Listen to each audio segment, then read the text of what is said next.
and welcome to the course of Industry 4.0. Industry 4.0 is the digital transformation of manufacturing and related industries and value creation processes. Industry 4.0 is used interchangeably with the fourth industrial revolution and represents a new stage in the organization and control of the industrial value chain.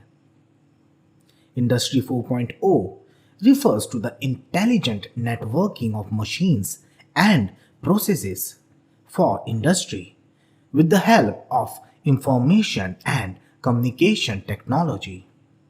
Industry 4.0 has been defined as a name for the current trend of automation and data exchange in manufacturing technologies, which includes cyber physical systems, the Internet of Things, cloud computing, cognitive computing, and on top of that, the aim to create a smart factory. Industry 4.0 is a vision that evolved from an initiative to make the German manufacturing industry more competitive to a globally adopted term. It is characterized by even more automation than in the third industrial revolution, the bridging of the physical and digital world through cyber physical systems enabled by industrial IoT, a shift from a central industrial control system to one where smart product define the production steps, closed loop data models and control systems, and finally the most important characteristics, personalization or customization of products. This course focuses upon automation and applications part of Industry 4.0, which involves robotics, CNC, 3D printing, and best practices for automation in industries. We will understand all the concepts of automation and applications with proper explanations, notions, and examples as we progress in the course. Automation is the technique of making an apparatus, a process, or a system operate automatically. In industry point of view, automation is the creation and application of technology to monitor and control the production and delivery of products and services. There are three types of automation: permanent, programmable, and flexible. Permanent automation is also known as fixed or hard automation. They are typically used for production systems with exclusively allocated equipment and high production needs. The equipment in a fixed automation system is manufactured and designed to perform only one set of operations on one part with high level of efficiency. This type of automation is designed to perform a specific task. The function of control circuit in case of permanent automation is indeed fixed and permanent. It will become a complicated issue if we do other tasks apart from the prescribed task. Next is programmable automation. Programmable automation allows for machine configurations and operation sequences that can change based on signals sent from the electronic controls. With a programmable automation system, products can be produced in batches through the reprogramming of machine operations and sequences. Programmable automation can perform several programmed tasks. The function of control circuit here is programmed by the user and can be modified only by the user. And last but not the least, we have flexible automation. Flexible automation is a type of manufacturing automation which exhibit some form of flexibility. Most commonly, this flexibility is the capability of making different products in a short time frame. This process flexibility allows the production of different part types with overlapping life cycles. It's a complex automation system. It can perform comparatively more tasks. It's flexible to accommodate changes in product variety, batches, and production schedule.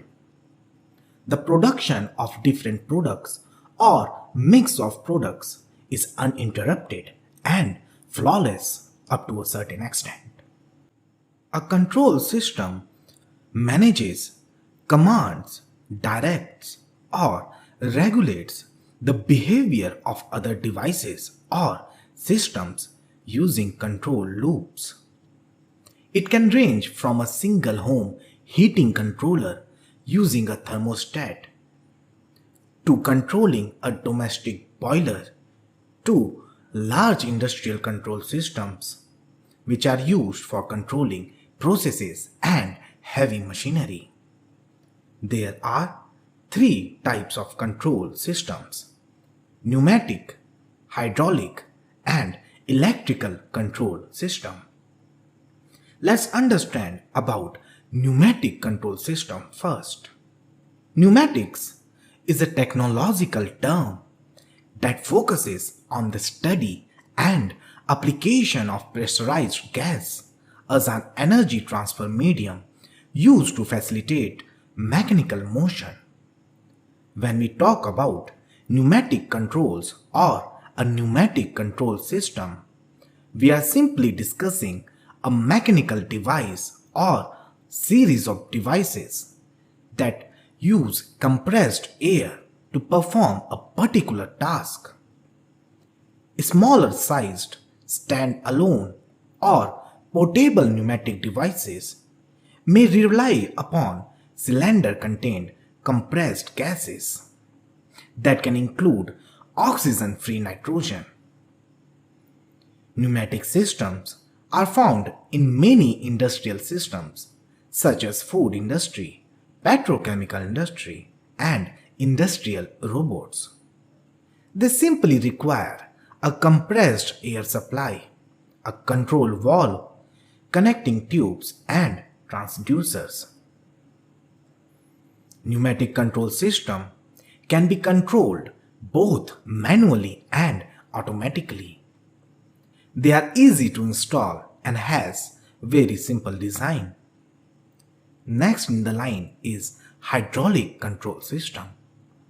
This type of control system uses fluid to generate power or energy. Hydraulic systems can be found in everything from cars to industrial machinery.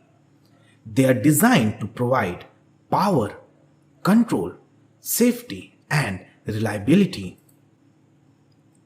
Hydraulic systems are made up of numerous parts. The reservoir that holds hydraulic fluid, the hydraulic pump which moves the liquid through the system and converts mechanical energy and motion into hydraulic fluid power, the electric motor which powers the hydraulic pump, the valves that controls the flow of liquid and relieve excessive pressure from the system, and the hydraulic cylinder which converts the hydraulic energy back into mechanical energy. Hydraulic control system can be controlled both manually and automatically. They are complex to assemble, and any leakage in the system will always lead to pollution. And last but not the least, we have electrical control system. A control system that uses an electric current, either AC or DC, or alternating current or direct current as a source of power supply is termed as an electrical control system. They are simple systems and are widely used in homes and industries. There is an ethical dilemma when it comes to automation. There are many advantages, but one major disadvantages. Let's discuss about some of the advantages of automation. First is automation replaces human operators in tasks that involve hard and repetitive physical work. It replaces humans in tasks done in dangerous environment. Automation can perform tasks that are beyond human capabilities of size, weight, speed, and endurance. Automation improves the economy of enterprise, society, and in turn of humanity. For example, if an enterprise invests in automation, technology recovers its investment. Automation reduces operation time and work handling time significantly. Now, when we talk about the disadvantages of automation, the very first thing that comes in everybody's mind is unemployment. Unemployment rate increases due to machines replacing humans and putting them out of their jobs. This is indeed a real deal. A new study from the MIT tackled this topic head on, seeking to find out how many jobs robots actually replace. The MIT study, covering 1990 to 2017, found that the United States added one additional robot for every 1,000 workers, lowering the country's employment to population ratio by approximately 0.2%. In simpler terms, this study found out that each additional robot added in the manufacturing space replaced about 3.3 workers in the United States on an average.